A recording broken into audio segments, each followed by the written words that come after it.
There is someone you are still holding on to. Maybe you know exactly who came to mind just now. Maybe it is a friendship that once felt essential, but has quietly become something you maintain out of habit rather than genuine nourishment. A family relationship that you stay in, not because it genuinely serves either of you, but because the weight of history and obligation makes leaving feel impossible. A professional partnership or a working relationship that you have clearly outgrown, but cannot quite bring yourself to release. Or maybe it is more diffuse than that. A general sense that certain connections in your life have passed their natural point of completion, that something in them has run its course. But you are still there, still showing up, still investing energy that returns less and less with each passing season. You stay because of history, because of what it once was and what it once meant, because releasing it feels like a betrayal of everything that was genuine in it at its best, because the empty space that would follow feels more frightening than the quiet diminishment of staying. But here's the truth that conscious living eventually requires every awakened soul to face. Not every relationship is meant to be permanent. Some arrive for a season, some for a specific lesson, some to offer something you needed at a particular point in your development, and then, having offered it, to complete their purpose and naturally recede. This is not failure. This is the natural rhythm of a conscious life. The soul that is genuinely growing will consistently find itself moving beyond the connections that served an earlier version of itself. Not because those connections were not real or not valuable, but because the growth was. The difficulty is that holding on past the natural completion of a relationship does not simply produce stagnation. It produces something more active and more costly than that. It drains the energy that genuine forward movement requires. It fills the space where new aligned connection could grow. It asks you, often without either person fully realizing it, to shrink yourself back into a version that the relationship can accommodate. And in doing so, to betray the growth that life has been working so hard to produce in you. This message is about that. About the 7 most significant reasons that a conscious person must learn to release what has run its course. And about how to do it. Not with bitterness or drama or the kind of abrupt severance that leaves wounds on both sides, but with genuine grace. With gratitude for what was. With the dignity that honors both the relationship and yourself. Before we continue, take a slow breath. If someone or something came to mind as you listened to the opening of this message, hold that awareness gently. This is not about making hasty decisions or abandoning what is genuinely alive. It is about the honest examination of what is genuinely alive and what has already, in the ways that matter most, run its natural course. Subscribe to this channel if you are walking a path of intentional, conscious living. And if this found you at exactly the right moment, leave 1111 in the comments as your quiet acknowledgement that you are ready to hear what this message has to say. Now let us walk through 7 profound reasons to stop holding on to relationships that have run their course. 1. You cannot nourish what has already completed its season. There is a particular kind of effort that produces nothing, not because the effort is insufficient, but because what it is being directed toward has already reached its natural end. A relationship that has run its course is like a garden in a season that is over. You can water it. You can tend it with all the care and consistency and genuine love that you brought to it when it was flourishing. And it will not revive. Not because your care is inadequate, but because the season in which it could flourish has simply passed. This is one of the most difficult realities of conscious living to accept. Because the instinct, when something we valued is not responding the way it once did, is to try harder, to invest more, to believe that sufficient effort and sufficient love will restore what was, to interpret the absence of revival as evidence of personal failure rather than as the natural signal of a cycle that has completed. But there is something important in the acceptance of this reality that trying harder consistently prevents. When you stop pouring energy into what has already completed its season, that energy becomes available for genuine healing, for the development of what is genuinely alive in your life right now, for the new connections and the new chapters that are waiting, genuinely waiting, held at the threshold by the fact that you have not yet created the space that their arrival requires. Every day spent tending what is no longer growing is a day not spent cultivating what could. And the conscious soul, committed to genuine forward movement, eventually learns to distinguish between a relationship worth continuing to invest in and one whose season has passed, and to honor the difference with the honesty and the grace that genuine love actually requires. 2. The space you are filling cannot receive what is genuinely meant for it. This is one of the most practically significant of the 7 reasons, and one that most people do not consider until they have experienced it directly. Your life has a finite amount of energetic space, not infinite capacity for relationship and connection and the genuine investment of your attention and your care. A real and limited amount, which means that the connections currently occupying that space are, by their presence, determining what else can and cannot enter. When the connections occupying your energetic space are genuinely alive, genuinely nourishing, genuinely mutual, genuinely aligned with where you are and where you are growing, this is simply the natural condition of a well-tended relational life. The space is filled with what belongs in it. But when connections that have run their course continue to occupy space, when relationships that no longer genuinely serve either person involved remain in place through inertia, through guilt, through the inability to tolerate the discomfort of the empty space their departure would leave, they are not simply neutral placeholders. They are actively preventing the arrival of what is genuinely aligned. The mentor whose wisdom would meet you exactly where you are right now. The friendship that would offer the quality of genuine mutual understanding that you have been hungry for without being able to name exactly why. The professional relationship that would open the specific doors your next chapter requires. These are not abstractions. They are real and they are waiting on the other side of the space that is currently occupied by what has already run its course. Letting go is not loss. It is the deliberate creation of the conditions that what is genuinely meant for you requires in order to arrive. 3. A connection that no longer gives back is costing you more than you are accounting for. There is a kind of depletion that is very difficult to trace to its source because it happens gradually, through the accumulation of small and individually insignificant withdrawals from a resource that does not replenish as fast as it is being drawn down. A relationship that has run its course but continues to occupy your time, your attention, your emotional energy, and your genuine care is exactly this kind of drain. Each individual interaction may not seem costly. Each obligation met, each conversation navigated, each effort made to maintain what is no longer naturally sustaining itself may seem manageable in isolation. But the accumulation is real, and what it is drawing down is not simply your time or your social energy.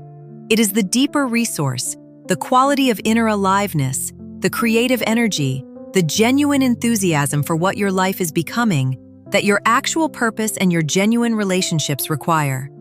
You cannot be fully present to what is genuinely alive in your life while simultaneously investing significant energy in what has already completed its cycle.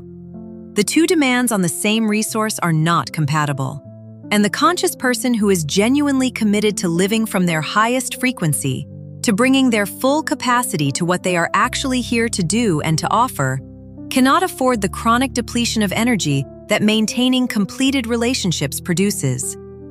Recognizing this is not selfishness, it is stewardship. The honest acknowledgement that what you carry is finite and valuable and deserves to be directed toward what is genuinely alive rather than dissipated in the maintenance of what has already, in the ways that matter most, run its course. 4. Staying asks you to be a smaller version of yourself. This is perhaps the most personally costly of all the reasons, and the one that takes the longest to recognize because it happens so gradually and so quietly. You are not the person you were when many of your current relationships were formed. The experiences you have moved through, the healing you have done, the understanding you have developed, the frequency you have reached through genuine and costly inner work, all of this has produced a version of you that is genuinely more expanded, more healed, more authentically yourself than the version that was present at the beginning of those connections. But relationships, by their nature, develop patterns, expectations about who each person is and how they will show up, a shared understanding of the dynamic that, once established, has a powerful inertia that makes genuine revision difficult. When you have grown significantly beyond the person those patterns were built around, staying in the relationship intact, honoring the patterns, meeting the expectations, being who the relationship has always known you to be, requires a compression of who you actually are now. A shrinking back into the shape the relationship expects. A suppression of the parts of you that the current dynamic cannot accommodate. This compression is not neutral. It is not a small or temporary accommodation that a genuinely strong foundation can absorb.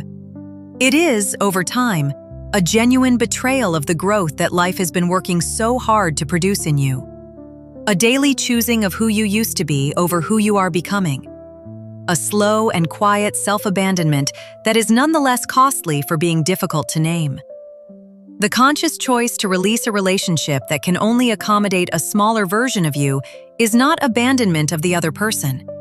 It is fidelity to the most essential responsibility you carry, the responsibility to become, fully and without apology, who you are genuinely here to be.